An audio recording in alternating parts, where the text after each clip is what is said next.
नमस्कार साथियों, स्वागत है आप सभी का आपकी अपनी पाठशाला पर। मैं हूं अंकित अवस्थी। आप हैं मेरे साथ में पंचायती राज से आगे का अध्ययन करने के लिए। आपको जैसा कि ज्ञात है कि अपन लोगों ने इंडियन पॉलिटी के अंदर पंचायती राज, जो कि सबसे महत्वपूर्ण टाइटल्स में से एक माना है, उस पंचायती राज में पंचायती राज से आगे निकलते हुए अब हम चर्चा कर रहे हैं नगर पालिकाओं की, म्युनिसिपैलिटीज की। आपको यह तो ज्ञात होगा कि किस प्रकार से समितियों के द्वारा सिफारिशें दी गई और आर्टिकल्स के अंदर 243 से लेकर 243O तक आर्टिकल्स हम लोगों ने आपके बीच में चर्चा में छेड़े कि भाई इस प्रकार से पंचायती राज को लाया गया। तो क्यों लाया गया, कैसे लाया गया, इसके बारे में चर्चाएं की और हमने आखिर में आपको पंचायती राज के बारे में दो चार बातें और भी 73वें संविधान संशोधन की आवश्यकता पार्ट 9 के अंदर आर्टिकल 243 से 243O इसके बारे में बताना है। आपको याद है आर्टिकल 40 के बारे में हमने कहा था कि डीपीएसपी के अंदर, यानी देश के नीति निदेशक तत्व जो हैं, उनके अंदर भी कहा हुआ है कि किसी भी देश के अंदर, मतलब अपने देश के अंदर विशेष रूप से स्टेट शैल, यानी हमारे देश को चाहिए, क्या चाहिए कि वो अपनी तरफ से विलेज पंचायत को प्रोवाइड करे, उसके अंदर अथॉरिटी बनाए। तो जो नीति निदेशक तत्वों के तहत सरकारों को दी गई डायरेक्शंस थी, उसके तहत भारत के अंदर 73वां संविधान संशोधन हुआ और 73वां संविधान संशोधन के माध्यम से दो बड़े आर्टिकल 243 और 243O जोड़े गए। ठीक है, अच्छा, अब इन आर्टिकल्स में क्या है? तो जैसे आर्टिकल्स में ग्राम सभा का निर्माण है, ग्राम सभा में सभी जो मत देने योग्य ग्रामीण हैं वो सारे की सारे इसके अंदर शामिल हैं। कुछ इस प्रकार से ग्राम सभा का निर्माण किया गया। ठीक है, वेरी गुड मॉर्निंग आशीष, बिल्कुल बढ़ा देंगे भैया, चिंता मत करिए, है ना। हर्ष, आशीष, सुधांशु, विनीता, सर जी बहुत ही अच्छे टीचर्स लाए हैं आप हमारे लिए, थैंक्स अलॉट। बेटा बस कुछ ना कुछ करता रहता हूं आप लोगों के लिए प्रयास। अनुज, थैंक यू सो मच। आशीष, बढ़ा दूंगा बेटा, चिंता मत करिए, है ना। आप ही के बीच में से आए हुए टीचर्स हैं बेटा, वो भी सब आप ही की तरह कोई अच्छे स्टूडेंट्स थे हमारे पास, फिर उन्होंने अपने पास आकर के डेमो दिए। टीचर्स ने, आपको मैंने कहा था प्रॉपर प्रक्रिया के माध्यम से जिनका चुनाव हुआ था, मैंने सबकी फोटोज भी आपके सामने व्लॉग बना के शेयर की थी। इन सब कामों में क्या होता है कि समय लग रहा होता है, लेकिन वो होकर आती हैं तो अच्छा कोशिश होकर निकल के आता है ना। और चिंता मत करिए, फिर से अपन ऐसे ऑप्शंस निकालते रहेंगे। आप में से जो भी कभी हमारे साथ जुड़ना चाहेगा उसके लिए भी प्रयास करेंगे अपन। ठीक है, अच्छा, तो कुल मिलाकर के पंचायती राज के अंदर जो हमने सबसे इंपॉर्टेंट चीज जानी वो क्या जानी बेटा, कि पंचायती राज असल में एक संवैधानिक संस्था है, भारत के संविधान संशोधन के माध्यम से लाई गई है। ठीक है, अच्छा, जिस प्रकार से पंचायतें हैं ठीक उसी प्रकार से हमारे देश के अंदर नगर पालिकाओं की बात की जाती है। ठीक है, ये ग्राम सभा वगैरह सब बताऊंगा, लेकिन इसके साथ साथ थोड़ा सा आर्टिकल्स आप लोग म्युनिसिपैलिटीज के बारे में भी जान लीजिए, फिर एक साथ ये दोनों कवर हो जाएंगे। म्युनिसिपैलिटीज की क्या कहानी है? देखिए, देश में एक सिंपल सी बात अगर हम समझें तो कुल मिलाकर ये क्लियर हो चुका है कि केंद्र में केंद्र सरकार होती है, राज्य में राज्य सरकार होती है। इन दोनों लेवल पर तो हमको समझ में आ गया कि एक में जैसा प्रधानमंत्री दिखते हैं डिफैक्टो और एक में मुख्यमंत्री दिखते हैं डिफैक्टो।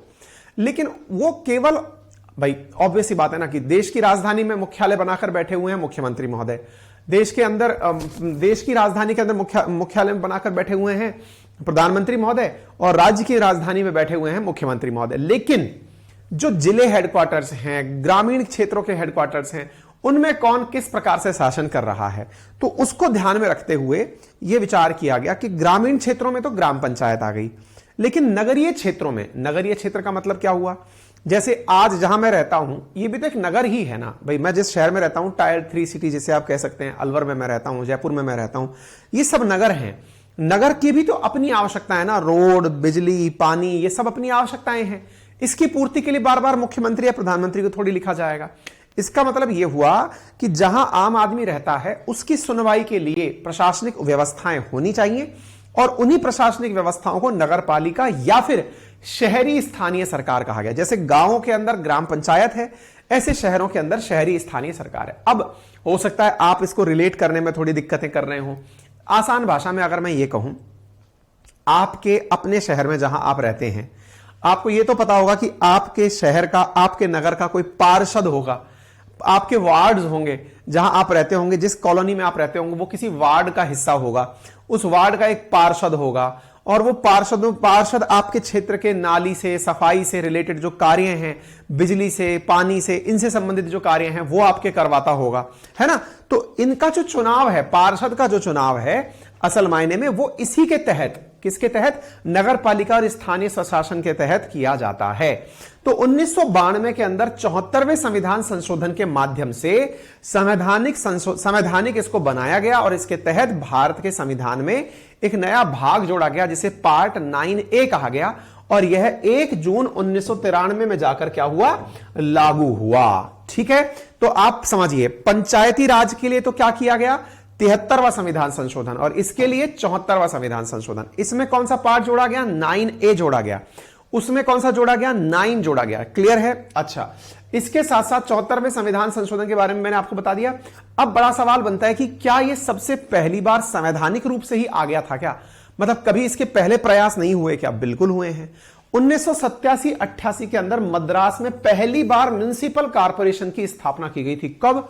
1687-88 में, यानी अंग्रेजों के काल के शुरुआती दिनों में। ठीक है, 1726 के अंदर municipal corporation were set up in Bombay and Kolkata. अब आप इससे सोचिए, जहां अंग्रेजों ने अपनी वो बनाई थी, एक प्रकार से समझिए कि अपने लिए जहां फैक्ट्रियां लगाई थी। पहले के जमाने में फैक्ट्री का मतलब ये नहीं होता था कि बड़े बड़े कारखाने लगा दिए गए। अंग्रेजों की भाषा में फैक्ट्री होता था जहां वो माल को ले जाकर इकट्ठा रखते थे, जहां से ट्रांसपोर्टेशन आसान हो। तो इन्होंने वहां के प्रशासन के लिए म्युनिसिपल कॉर्पोरेशन 1726 में बनाए थे। लॉर्ड रिपन ने एक रेजोल्यूशन पास किया 1882 में, जिसको मैग्ना कार्टा कहा जाता है, लोकल सेल्फ गवर्नमेंट का। मतलब एक प्रकार से मैग्ना कार्टा का मतलब ये समझिए कि एक ऐसा पत्र जो कि स्टैंडर्ड फॉर्मेट हो गया कि यार ये चीज अपने आप में एक लैंडमार्क हो गया। इस दिन के बाद से ये इतिहास कहलाया जाएगा, कितना बड़ा काम इन्होंने किया है ना। तो लोकल सेल्फ गवर्नमेंट का, इसीलिए इन्हें father of local self government भी कहा जाता है, लॉर्ड रिपन को। क्यों कहा जाता है? क्योंकि इन्होंने पंचायती राज के लिए काफी सारे कार्य किए, नगर स्वशासन के लिए बहुत सारे कार्य किए, नगर योजना में अपनी तरफ से प्रबंधन को प्रभावी बनाने के तरीके इन्होंने सुझाए। ठीक है, under the provincial autonomy scheme introduced by the government of India act 1935, local self government declared A provincial subject. आपको जब हिस्ट्री में मॉडर्न इतिहास के अंदर पढ़ाया गया होगा तब यह बताया गया होगा कि सब्जेक्ट्स को 2 भागों में बांटा हुआ है ना। किन 2 भागों में बांटा हुआ है? तो प्रोविंशियल और सेंट्रल लिस्ट, केंद्रीय सूची और प्रांतीय सूची। तो जो प्रांतीय सूची है उसके अंदर लोकल सेल्फ गवर्नमेंट को डाल दिया। इसका मतलब यह हुआ कि जो मतलब एक तरह से केंद्रीय सूची तो गवर्नर के पास चली गई, गवर्नर जनरल के पास, और जो गवर्नर के पास गई लिस्ट है उसमें लोकल सेल्फ गवर्नमेंट को डाल दिया कि भैया लोकल सेल्फ गवर्नमेंट चलेंगी और वो अपने लेवल पर कार्य करेंगी। ठीक है, तो उम्मीद है कि आप लोगों को यह बात समझ में आ जाए कि देश की आजादी से पहले ही जो नगरीय स्वशासन है ये बहुत बड़ा मुद्दा हुआ करता था। और जिनको लगता है नगरीय स्वशासन क्या है, तो मैंने आसान भाषा में क्या कहा, वार्ड के थ्रू आपके काम बन जाएं वही आपका नगरीय स्वशासन है। वार्ड के थ्रू काम बनते हैं ना, वार्ड के अंदर वार्ड पार्षद है, पार्षदों का एक समूह है जो जाकर के आपके नगर पालिका, नगर निगम और नगर जो क्या कहते हैं इसको नगर निगम, नगर परिषद, नगर पालिका। ठीक है, ये 3 लेवल हैं। इस प्रकार से इसका गठन किया गया। तो क्या यह संवैधानिक है? बिल्कुल संवैधानिक है। कहां से कहां तक है? आर्टिकल 243 से लेकर के 243 तक नगर पालिकाओं के आर्टिकल्स लिखे गए हैं। 243 से लेकर 243 तक इनके कार्य, इनके 18 कार्य दिए गए हैं जो कि अलग अनुसूचियों में मेंशन किए गए हैं। तो कहने का मतलब यह हुआ कि जो हमारे संविधान के अंदर इनके रिलेटेड कार्य हैं उनके लिए 12th शेड्यूल भी जोड़ दिया गया जहां पर अनुसूचियों के अंदर कार्य दिए गए। इसका मतलब क्या हुआ? इसका मतलब यह हुआ कि जो हमारा संविधान है ना, इस संविधान में नगर पालिकाएं क्या कार्य करेंगी इसकी कार्य की लिस्ट भी 12वीं अनुसूची में बकायदा जोड़कर दे दी गई कि साहब ये नगर पालिकाओं के कार्य होंगे, यही अनुसूची। तो देखिए कितनी इंपॉर्टेंट बात है। 74th नंबर जो कॉन्स्टिट्यूशनल अमेंडमेंट है, अगर डायरेक्ट ये पूछ लिया जाए कि उसने क्या कुछ हमें दिया था तो हम आंसर क्या कर पाएंगे? पार्ट 9A दिया संविधान के अंदर, आर्टिकल 243 से लेकर 243 ये नए आर्टिकल दिए और भारतीय संविधान को एक नई अनुसूची दी और उस अनुसूची का नाम क्या था? 12वीं अनुसूची। और उस 12वीं अनुसूची में क्या था? उसमें 18 प्रकार के कार्य थे जो लिखे गए। ये देखिए 18 कार्य, उम्मीद है आपको विजिबल हो जाए। यहां पर देखिए ये 18 कार्य हैं, ये 18 कार्य इसके अंदर दिए गए। ठीक है, 18 कार्य क्या दिए गए? अब देखिए ये 12th अनुसूची है ना, ऐसे ही पंचायत के लिए भी आर्टिकल्स, मतलब जो अपन ने 73वां संविधान संशोधन देखा उसके तहत 11th शेड्यूल पंचायतों के लिए भी दिया गया। उस 11th शेड्यूल के अंदर पंचायतों को 29 कार्य दिए गए। तो पंचायतों के पास 11वीं अनुसूची में कितने कार्य हैं? तो 29 कार्य हैं। और जो नगर निगम या नगरीय स्वशासन जो है, उनके पास कितने विषय हैं? तो इनके पास 18 विषय हैं। ऐसे कौन से विषय हैं इनके पास? तो सबसे पहला कार्य इनको दिया गया urban planning including town planning, यानी कि शहर के बारे में आपको पूरी तरीके से व्यवस्थाएं बनानी है कि वह शहर कैसे चलेगा। पहला कार्य तो यह दिया। दूसरा कार्य क्या दिया? Regulation of land use and construction of building, की मतलब कंस्ट्रक्शन ऑफ बिल्डिंग अगर कहीं हो रहा है, जैसे मान लीजिए आपके शहर में कहीं कोई नया मकान बन रहा है, तो नगर पालिका उस पर नजर रखती है कि भैया कहीं इसने बिना टैक्स चुकाए तो मकान नहीं बना लिया, कहीं ये ज्यादा बड़ा मकान तो नहीं बना ले गया, जो परमिशन नहीं है उससे ऊपर तो नहीं चला गया। ये तीसरा है रोड एंड ब्रिजेस, यानी कि सड़कें और पुल के निर्माण का कार्य दिया गया। Water supply for domestic industrial and commercial purpose, पानी की व्यवस्था। आपको मालूम होगा आज अगर आपके घर में पानी आता होगा सरकारी, अगर आप किसी नगर में रहते हैं तो पानी जो है ना वो पार्षद से फोन करके कहा जाता है भाई साहब पानी नहीं आ रहा अपने यहां पे, तो वो पार्षद की जिम्मेदारी कि पानी की व्यवस्था कितने अच्छे से वो आपकी मेंटेन करवाए। ठीक है। पब्लिक हेल्थ, सैनिटेशन और सॉलिड वेस्ट मैनेजमेंट, ऐसे ही आपको मालूम होगा जब कचरा उठाने वाला नहीं आता है तो आप पार्षद को कहते हैं भाई साहब कचरा वाला नहीं आ रहा है, कचरा भिजवाइएगा। दूसरा, आप पब्लिक हेल्थ की बात करें तो आपने देखा होगा ना, जैसे अभी दिल्ली के अंदर वो जो कौन सी हेल्थ के लिए इन्होंने वो बनाई थी, हॉस्पिटल्स बनाए थे जिनको कुछ नाम दिया गया था, मैं नाम भूल गया, मोहल्ला क्लिनिक। तो वो मोहल्ला क्लिनिक जो है ना वो पंचायत के प्रोविजंस का हिस्सा है, यानी नगर निगम के जिसको आप मतलब अर्बन प्लानिंग का आप कह सकते हैं उसका हिस्सा है। ठीक है ना, लोकल सेल्फ गवर्नमेंट का हिस्सा है। सैनिटेशन, सैनिटेशन का मतलब साफ सफाई, तो जब से सड़कों का सफाई होना, आपने देखा होगा रोजाना सुबह सुबह शहर की सड़कें साफ हो रही होती हैं, है ना, गंदगी उठाने के लिए, कचरे के लिए गाड़ी आ रही होती है, तो ये कौन करता है? ये लोकल सेल्फ गवर्नमेंट करती है। अब आप विचार करिए, आप इंतजार कर रहे हैं मंत्री महोदय करवाएंगे, मंत्री तो बेचारा कहां विराजता है, पूरे राज्य का कैसे काम संभालेगा? इस चक्कर में आपको ये सब चीजें दी गई। ऐसे फायर सर्विसेज, कहीं आग लग गई तो आपको वहां पे अग्निशमन इसी विभाग के थ्रू मिलता है। Urban forestry, protection of environment, promotion of ecological aspect, आपके शहर के अंदर जो रोड के किनारे पौधे लगते हैं, डिवाइडर्स पर पौधे लगते हैं, प्लांटेशन होता है, ये सब काम नगर निगम, नगर पालिका के द्वारा किया जाता है। Safeguarding interest of weaker section of society including handicapped and mentally retarded, कि आपके समाज के अंदर रहने वाले जो लोग अस्वस्थ हैं या फिर मेंटली रिटार्डेड हैं उनकी भी देखभाल करवाना का कार्य, इसके लिए क्या किया जाता है? कई ऐसे अस्पताल का निर्माण करवाया जाता है या फिर कुछ ऐसी एनजीओज को परमिशन दी जाती है जो इनके लिए कार्य करें। स्लम इंप्रूवमेंट एंड अपग्रेडेशन, जैसे आपने देखा होगा झुग्गी झोंपड़ियां जो होती हैं उनके अंदर भी तो भाई रहने की व्यवस्थाएं होनी चाहिए, तो जहां जहां झुग्गी झोंपड़ियां हैं वहां पर पानी है कि नहीं, बिजली है कि नहीं, साफ सफाई है कि नहीं। आप सोचिए जब कोरोना हुआ था तो दुनिया के लिए सबसे बड़ी चिंता का विषय क्या था कि मुंबई जो कि दुनिया की सबसे बड़ी वो रखता है, धारावी स्लम एरिया रखता है, तो वहां पर लोगों की जान कैसे बचाई जाएगी? तो आप सोचकर देखिए कि अपन खैर क्या है, इंसान के अंदर सबसे गंदी आदत क्या है, एक बार उसका कुछ अच्छा हो जाए फिर वो भूल जाता है, अच्छा ही भूल जाता है, नेकी बहुत जल्दी भूलता है और बुराई जो है सबसे समय तक याद रखता है। आपको अगर कोई बुरी चीज याद दिला दी जाए, दिखा दी जाए, जिंदगी भर याद रहेगी, लेकिन अच्छा ही आप तुरंत भूल जाएंगे।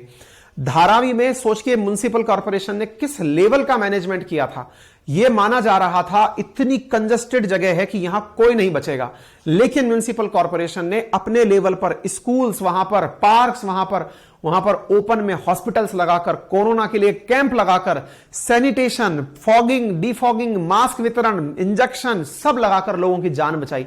आप समझ रहे हैं कितना बड़े लेवल पर यह कार्य होता है बेटा, है ना। अच्छा, अर्बन पॉवर्टी एलिवेशन, कि भाई अगर किसी क्षेत्र के अंदर गरीबी है, गरीबी का मतलब क्या हुआ, अब कुछ लोग हैं जिनके पास रोजगार के कार्य नहीं है, उनके लिए क्या करें?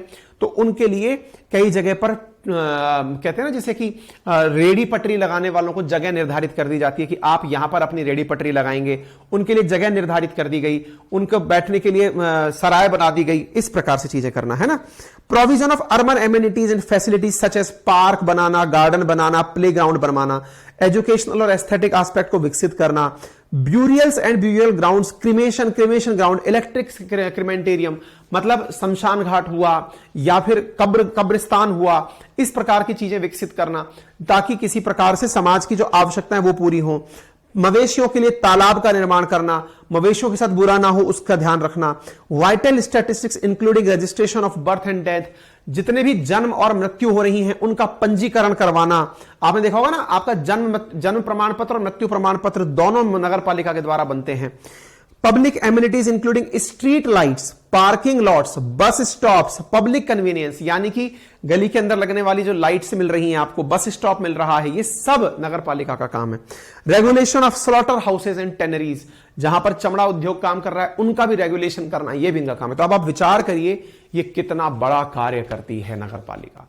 समझ में आ रहा है आप लोगों को? तो ये सारे कार्य कहां लिखे हुए थे, कहां से पढ़ के सुनाए मैंने आपको? भारत के संविधान के अंदर जो 12वीं अनुसूची है उसके अंदर। और पंचायती राज के कार्य कहां लिखे हुए हैं? 11वीं अनुसूची में। तो अगर आप में से कोई ये सोचता है कि भाई मुझे तो मुख्यमंत्री बनना है, मुझे तो विधायक ही बनना है, ऐसा नहीं है।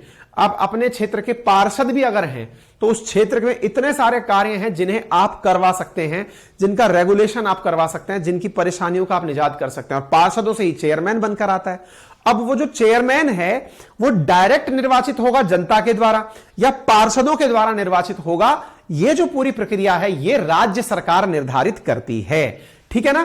तो पार्षद के अंदर पार्षद लोग मिलकर के उसको चुनेंगे या नहीं, यह बात कौन निर्धारित करती है? राज्य सरकार के द्वारा निर्धारित किया जाता है। ठीक है?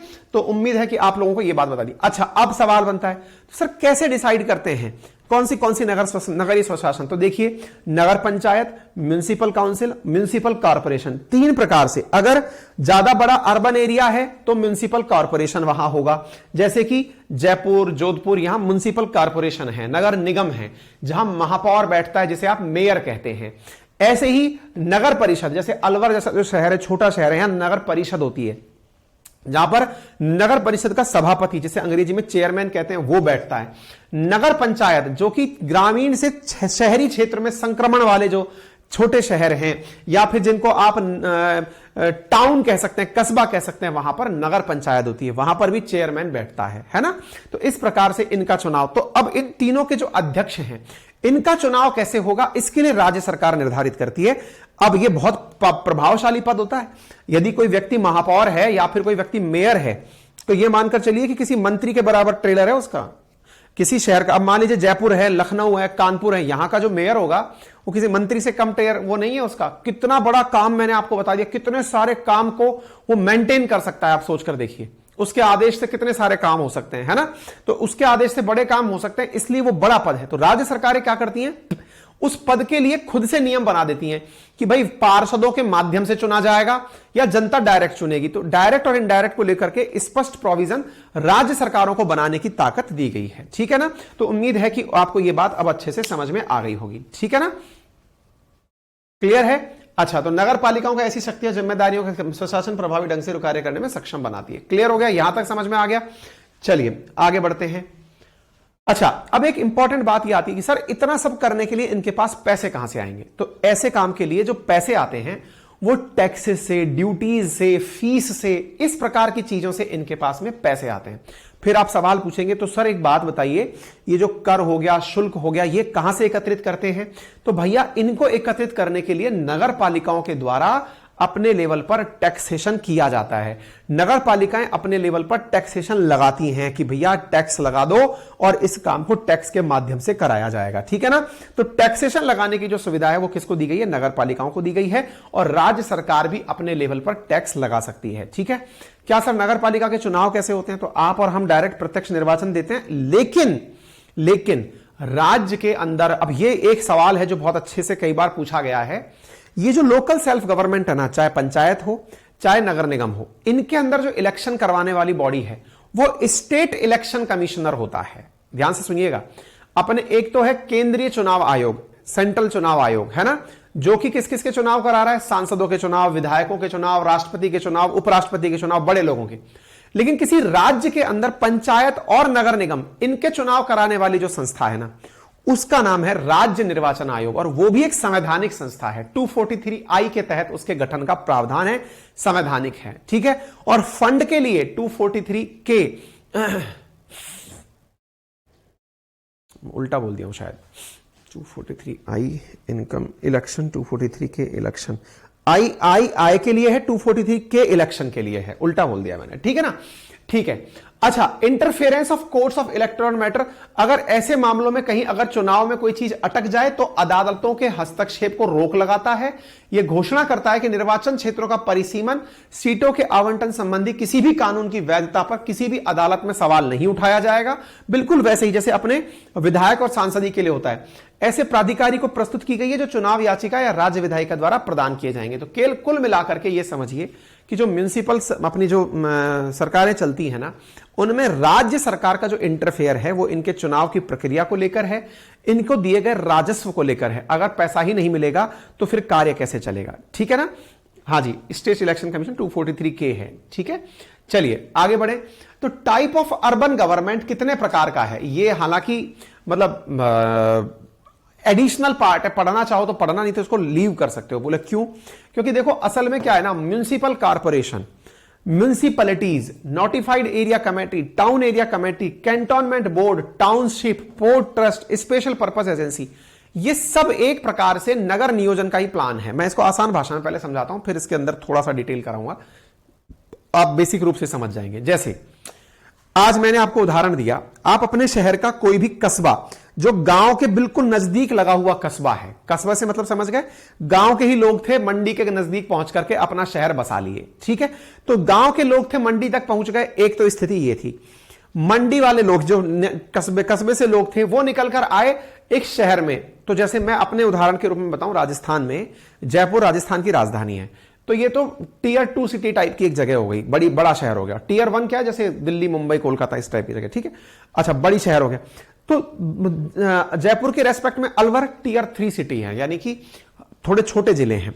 अलवर की तहसीलें जैसे कि बानसूर हो गई, या फिर ये लक्ष्मणगढ़ हो गई, रामगढ़ हो गई, जो गांव से सीधे निकलकर गांव के नजदीक जो सबसे नजदीकी एरिया है वो आपकी नगर पालिका क्षेत्र आ गया। ठीक है, ये तो साधारण तरीका हो गया। लेकिन कई जगह आपने देखा होगा कि यहां तो चलो समझ में आ गया, पार्षद की व्यवस्था हो गई, लेकिन आपने लगभग हर शहर के या फिर ये समझिए हर राज्य में कभी ना कभी कहीं ना कहीं कैंट एरिया जरूर देखा होगा। कैंट एरिया, अभी कैंट एरिया क्या है ऐसे समझिए, जैसे अपनी जो भारतीय सेना है ना, ये सब की सब लोग पूरे टाइम तो बॉर्डर पर खड़े नहीं रहते।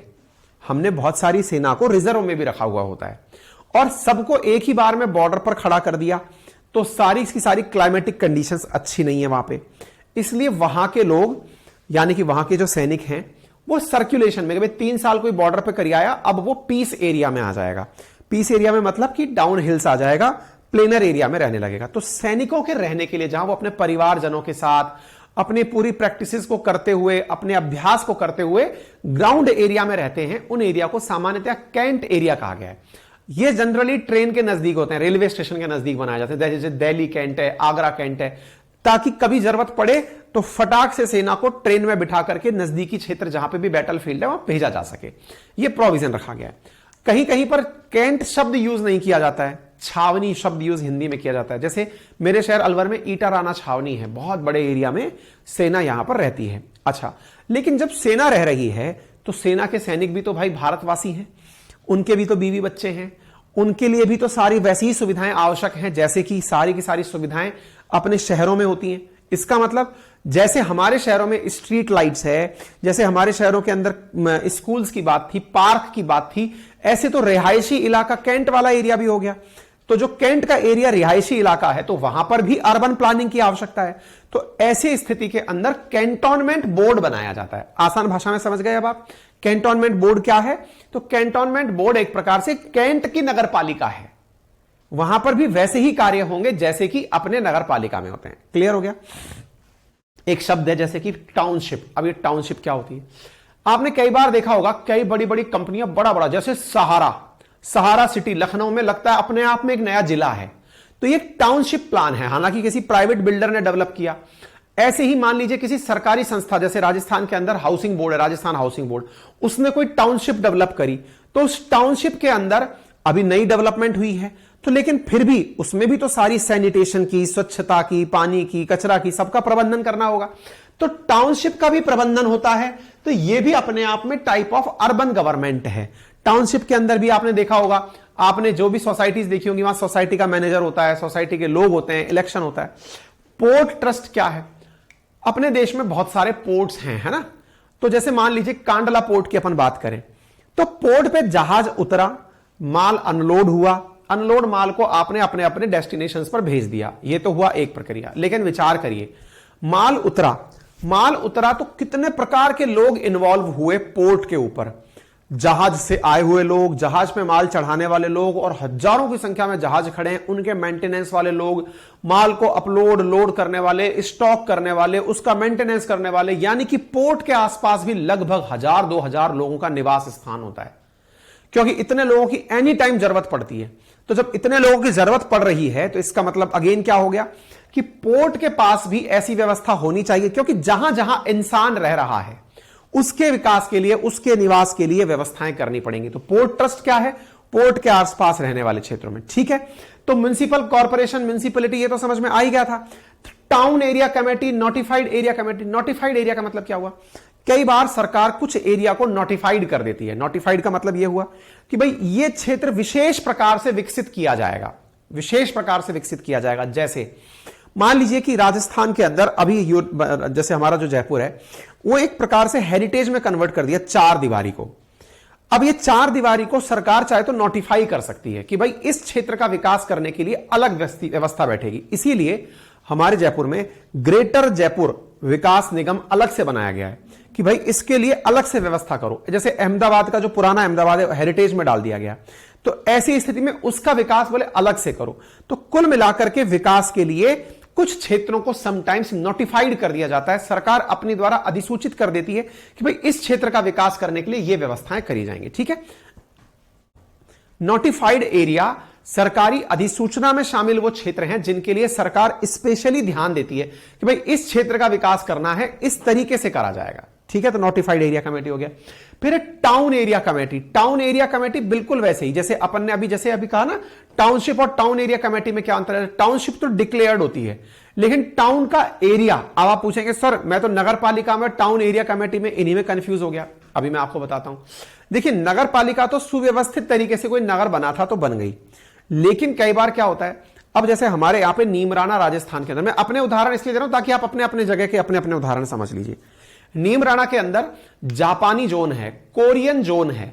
उन क्षेत्रों में जापानी लोग, कोरियन लोग रहते हैं, क्योंकि यहां पे बड़ी सारी फैक्ट्रियां हैं राजस्थान के अंदर।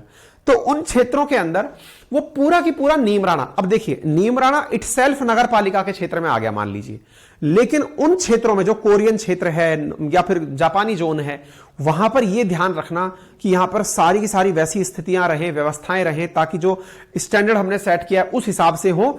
तो ऐसी स्थिति में प्रॉपर तरीके से कई बार टाउन एरिया कमेटी का गठन कर दिया जाता है कि भैया इस क्षेत्र का विकास इस कमेटी के द्वारा ही किया जाएगा, ताकि इसमें कोई ऊंच नीच ना हो जाए, है ना। तो इस प्रकार की व्यवस्थाएं। फिर स्पेशल पर्पस एजेंसीज बना दी जाती है कई बार कि भाई किसी विशिष्ट कार्य के लिए ही इन्हें बुलाया गया है। विशिष्ट कार्य के लिए बुलाया गया मतलब कि भाई ये विशिष्ट कार्य है, आपको यह शहर व्यवस्थित करना है। जैसे Chandigarh, Chandigarh is a planned city. Chandigarh planned city होने का मतलब क्या है कि पहले चंडीगढ़ नहीं था।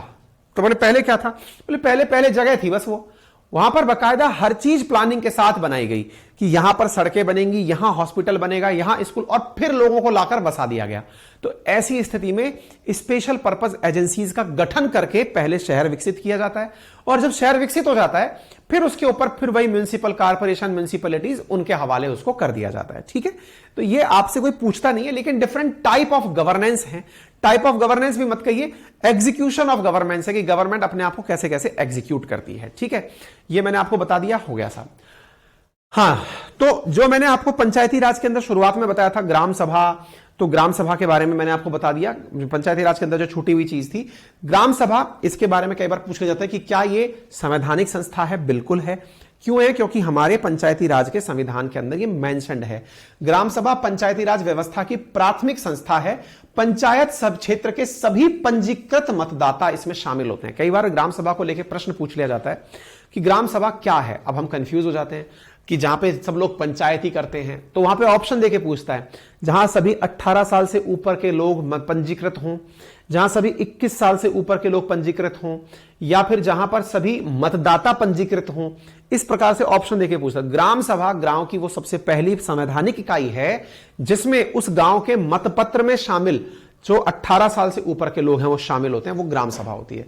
त्रिस्तरीय प्रणाली क्या है ये मैं आपको पहले बता चुका हूं, ये मेंबर के बारे में बता चुका हूं, रिजर्वेशन SC ST के लिए सब हो गया। ठीक है। हां, अयोग्यता से संबंधित, अगर किसी व्यक्ति को पंचायत के सदस्य में चुने जाने के बाद अगर उसे अयोग्य ठहराया जाता है तो इसका निर्धारण कौन करता है? राज्य विधान मंडल करता है। राज्य विधान मंडल मतलब राज्य सरकार कई बार कानून बना देती है, जैसे 2 से अधिक बच्चे होने पर चुनाव नहीं लड़ पाने का अधिकार, कि साहब चुनाव नहीं लड़ पाएंगे, इस प्रकार के 5वीं पास होना जरूरी है चुनाव के लिए, तो इस प्रकार से ये सब चीजें बना दी जाती हैं। ठीक है, चलिए, उसके अलावा किसी भी व्यक्ति को इस आधार पर अयोग्य नहीं ठहराया जाएगा कि 25 वर्ष से कम आयु का है, यदि उसने 21 वर्ष की आयु प्राप्त कर ली। ऑब्वियसली बात है 21 साल से ऊपर का उसको चुनाव लड़ने की परमिशन दी हुई है, स्टेट ही परमिशन बनाता है। राज्य चुनाव आयोग के बारे में बताया तो पंचायत का चुनाव कराने के लिए 243 के स्टेट इलेक्शन कमीशन होता है, जो कि नगर पालिका और पंचायत के चुनाव कराने का कार्य करता है। ठीक है, हो गया साहब, ये फाइनेंस सब बता चुका हूं, कई बार बता चुका हूं, फाइनेंशियल कमीशन भी मैंने आपको बोल दिया। हां जी, अब एक और इंपॉर्टेंट चीज, आखिरी चीज जो पंचायत के साथ इंपॉर्टेंट है, हां जी, और वो क्या है? Panchayat extension of the act, PESA act. ये क्या है? Panchayat extension to the scheduled area act, PESA act जिसे कहा गया। अब ये क्या है? देखिए, अपन ये मानते हैं कि संपूर्ण देश में जिस दिन संवैधानिक संशोधन 73 और 74 नंबर आया उस दिन से पंचायती राज और नगरीय स्वशासन शुरू हो गया। वास्तविकता में ऐसा नहीं हुआ। क्यों नहीं हुआ? क्योंकि कुछ एरिया ऐसे थे जो कि अपने क्षेत्र के हिसाब से अपना प्रशासन चाहते थे, जैसे अनुसूचित जनजातीय क्षेत्र, ट्राइबल एरिया क्षेत्र। तो अनुसूची 5 और अनुसूची 6 में कुछ ऐसे क्षेत्र रखे गए जिन क्षेत्रों का प्रबंधन राज्य सरकारों के अधीन नहीं किया जा सकता था। उन्हें यही दिक्कत थी। जैसे आज कार्बी एंग्लोंग की अगर हम बात करें, जो कि मतलब अपने जो नॉर्थ ईस्ट के अंदर जो क्षेत्र हैं उनकी अगर हम बात करें, बोडोलैंड की अगर हम बात करें, नागालैंड वाले क्षेत्र की बात करें, ये लोग क्या चाहते हैं? बोले भाई देखो, हम लोग अपने लेवल पर ये नहीं चाहते कि हमारे ऊपर मुख्यमंत्री शासन करे। तो बोले क्या चाहते हो? हम अपना शासन खुद करना चाहते हैं, हम ट्राइबल्स हैं, हमको अपना अलग देश चाहिए। तो वो अलग देश नहीं चाहते, असल में उनका देश का मतलब है हमारे ऊपर कोई और व्यक्ति शासन ना करे। तो इसका तरीका क्या निकाला गया? तो बोले एक काम करते हैं, इन क्षेत्रों का प्रबंधन थोड़ा अलग प्रकार से करते हैं। क्योंकि देखिए, राज्य सरकार ने अगर कानून बनाया तो भाई नगर पालिका और पंचायत पर लागू होता है वो, तो ऐसी स्थिति में वो चाहते नहीं है कि राज्य सरकार के अधीन रहें। तो राष्ट्रपति के डायरेक्ट अधीन अनुसूची 5 और अनुसूची 6 के अंदर आने वाले क्षेत्रों को रख दिया गया कि भैया आप अपने कंट्रोल में लेकर इनको रखिए। लेकिन सर, उन लोगों को भी तो जरूरत है सड़क, पानी, बिजली सबकी, तो फिर उनके लिए क्या करें? तो बोले उनके लिए एक काम करते हैं, उनके लिए उन्हीं क्षेत्रों में पैसा एक्ट पारित कर देते हैं। पंचायत से मिलता जुलता है लेकिन उस क्षेत्र के लिए है। तो ये क्या है? Panchayat extension to the scheduled areas act. यानी है तो ये पंचायत ही, लेकिन इसको, क्योंकि जो 73 और 74 नंबर आर्टिकल है वो क्या कहता है कि भैया कानून जो है वो मुख्यमंत्री वाली जो मतलब जो राज्य विधानसभा है वो बनाएगी पंचायत और स्थानीय स्वशासन। इनको वो चीज चाहिए नहीं थी, तो इसको थोड़ा एक्सटेंशन दे दिया गया, extension to the scheduled areas act, और इसे पैसा एक्ट के नाम से जाना जाता है 1996 के अंदर। ठीक है, उम्मीद है आपको ये बात समझ में आ गई। अर्थात पार्ट 9 जो है वो 5th शेड्यूल का जो एरिया है वहां पर लागू नहीं होता है। उम्मीद है अब आपको यह बात समझ में आ गई। काम इनको भी वही सब करना है जो पंचायतें करती हैं, लेकिन जनजातीय आबादी को स्वशासन प्रदान करते हुए करना है। जैसे आप और हम तो जनजातियों के रूप में शहर में अगर रह रहे हैं, भाई जनजातियां भी तो एसटी के कई लोग शहरों में रहते हैं, लेकिन उन्होंने शहर चुन लिए तो शहर का तो स्वशासन उनको मिल गया। लेकिन कुछ लोग जंगलों में ही रह रहे हैं या फिर अपने एरियाज में रह रहे हैं, तो उनकी आबादी के लिए जो स्वशासन है वो पैसा एक्ट के माध्यम से दिया जाता है। इसमें करना क्या होता है? इसके अंदर ग्राम प्रशासन बिल्कुल वैसे ही स्थापित किया जाता है, लेकिन उन्हें यह एहसास दिलाया जाता है कि आपका सहभागी शासन है, आप अपने ऊपर खुद ही राज कर रहे हो। आपकी परंपराओं को, रीति रिवाजों को एक ही लाठी से नहीं हाँका जाएगा। आपको पंचायतों के साथ साथ सशक्त बनाया जाएगा। यहां पर सारी शक्तियां आपको दे दी जाएंगी। बात वही है, घुमा फिरा करके इन्हें यह बोला गया है, चिंता मत करिए, आप पर मुख्यमंत्री का नहीं राष्ट्रपति का शासन चलता है। राष्ट्रपति गवर्नर के माध्यम से आपके कानून बनाएगा, आप चिंता मत करिए। तो इन क्षेत्रों के अंदर इनके मुद्दों के समाधान के लिए पंचायती राज सिस्टम से अलग करके एक सिस्टम बना दिया गया जिसे पैसा एक्ट कहा जाता है। ठीक है, तो उम्मीद है कि यह आपको बात बस इतना ही समझना है पैसा के बारे में, और कोई ज्यादा जानकारी नहीं निकालनी है। ठीक है, इससे रिलेटेड कुछ क्वेश्चंस है जो मैंने आपको प्रैक्टिस करने के लिए दे दिए हैं। क्या, कैसे, क्या बनाया गया? हाँ जी, एक टाइटल अपना छूट रहा था, that is power of president, है ना, पावर एंड फंक्शंस, जो राष्ट्रपति के कार्यों को लेकर के था। तो अब जब आप इन चीजों को पढ़ेंगे तो आपको ये सारी बातें एज इट इज क्लियर हो जाएंगी, क्योंकि इलेक्शन कमीशन में पढ़ा चुका हूं, चेयरमैन ऑफ यूनियन यूपीएससी पढ़ा चुका हूं, फाइनेंस कमीशन की बातें पढ़ा चुका हूं। मेजर कार्य जो हैं उनमें सबसे पहला कार्य क्या आता है, राष्ट्रपति का सीएजी की नियुक्ति। ये समझिए जितनी भी संवैधानिक पद पर बैठे हुए लोग हैं सबकी नियुक्ति कौन करता है, राष्ट्रपति करता है। तो राष्ट्रपति के प्रमुख कार्यों में भारत के सीएजी का नियुक्ति करना, मुख्य चुनाव आयुक्त और अन्य चुनाव आयुक्त की नियुक्ति करना, संघ लोक सेवा आयोग के अध्यक्ष और सदस्यों की नियुक्ति करना, राज्यपाल की नियुक्ति करना, वित्त आयोग के अध्यक्ष और सदस्य की नियुक्ति करना। तो मेजर नियुक्तियों का कार्य ये तो हो गया एग्जीक्यूटिव कार्य राष्ट्रपति का, ठीक है।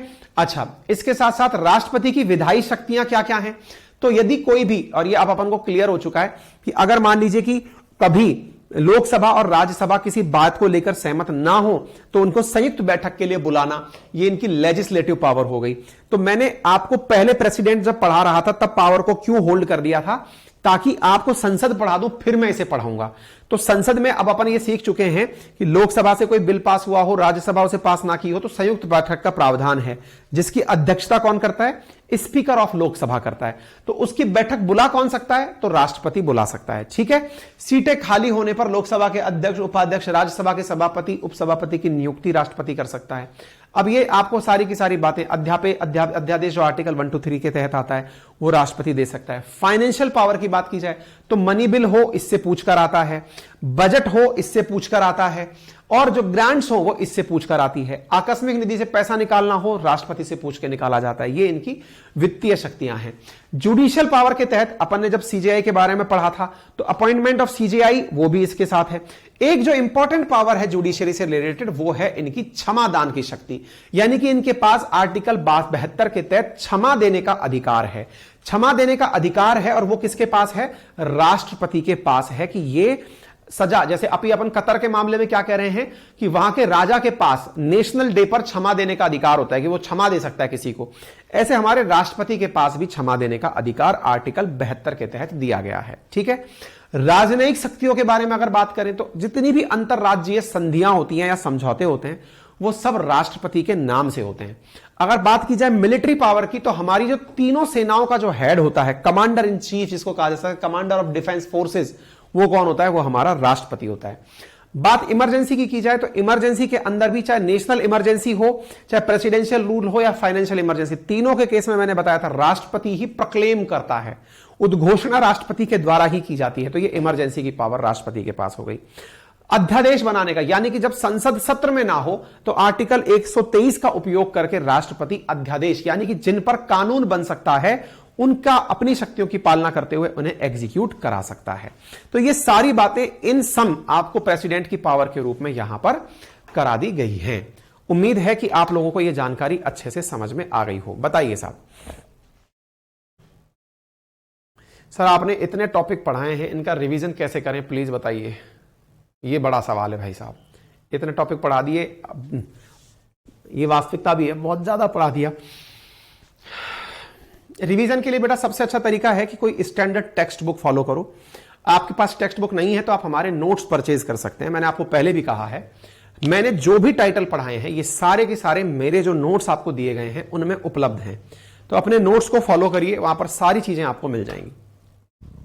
अपने जो नोट्स छापे हैं ना, अपनी अपनी पाठशाला के जो नोट्स हैं वो ऐप पर वो उपलब्ध हैं, आप वहां से जाकर के ऑर्डर कर लीजिए।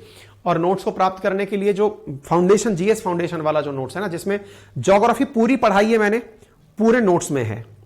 पॉलिटी जो पूरी पढ़ाई है पूरी नोट्स में है। अब मैं इकोनॉमी शुरू करने वाला हूं, वो भी पूरी नोट्स में है। नोट्स से बाहर, क्योंकि मैं अपने ही नोट्स आपको पढ़ा रहा हूं, ये समझकर चलिएगा। अमित कुमार, सर बीपीएससी के लिए कोई कोर्स? बेटा बहुत सही, विशेष बेटा अभी लाने के लिए हम मतलब अभी कह रहे हैं ना, सारी कोशिश आपके सामने जो टीम उतारी है, एक बार वो टीम सक्सेसफुली हो, फिर एक ऐसी चीज लेके आएंगे। मैं यूट्यूब पे बहुत कुछ करना चाहता हूं, तो एक बार अपने लेवल पर जो कर पा रहा हूं वो कर सकते हैं। विकेश जल्दी ही करेंगे बेटा।